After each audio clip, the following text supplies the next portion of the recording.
ഇത്രയും ജനക്കൂട്ടം ഉണ്ടായിരുന്നില്ല. അന്നൊക്കെ നല്ല ഭക്തിയായിരുന്നു. ഞാനൊക്കെ 70കളിൽ പോകുമ്പോൾ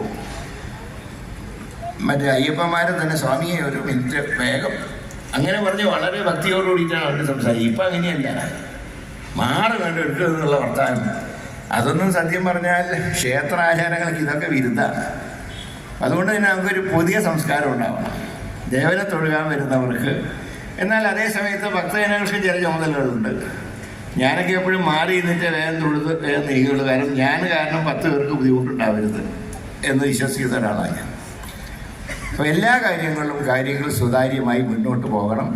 നമുക്കൊരു പുതിയ രീതിയിൽ, അതായത് ഭക്തജനങ്ങളും ദേവസ്വവും പരസ്പരം സഹകരിച്ചു പോകുന്ന ഒരു സാഹചര്യം ഉണ്ടാകണം. അതിന് എല്ലാവരുടെയും സഹായ സഹകരണം ഉണ്ടാകണം എന്ന് മാത്രം സൂചിപ്പിച്ചുകൊണ്ട് ഇത്തവണ ഒരിക്കൽ കൂടെ ഈ ഇങ്ങനെ ഒരു യോഗത്തിൽ പങ്കെടുക്കാൻ കഴിഞ്ഞതിലുള്ള സന്തോഷവും ചാരിതാർത്ഥ്യവും കൂടെ ഇവിടെ രേഖപ്പെടുത്തിക്കൊണ്ട് എന്നെ ചുമതലപ്പെടുത്തിയ നടപ്പാലത്തിൻ്റെ ഉദ്ഘാടന കർമ്മം നിർവഹിച്ചായി സസന്തോഷം അറിയിക്കുന്നു. എല്ലാവർക്കും എൻ്റെ വിനീതമായ നമസ്കാരം.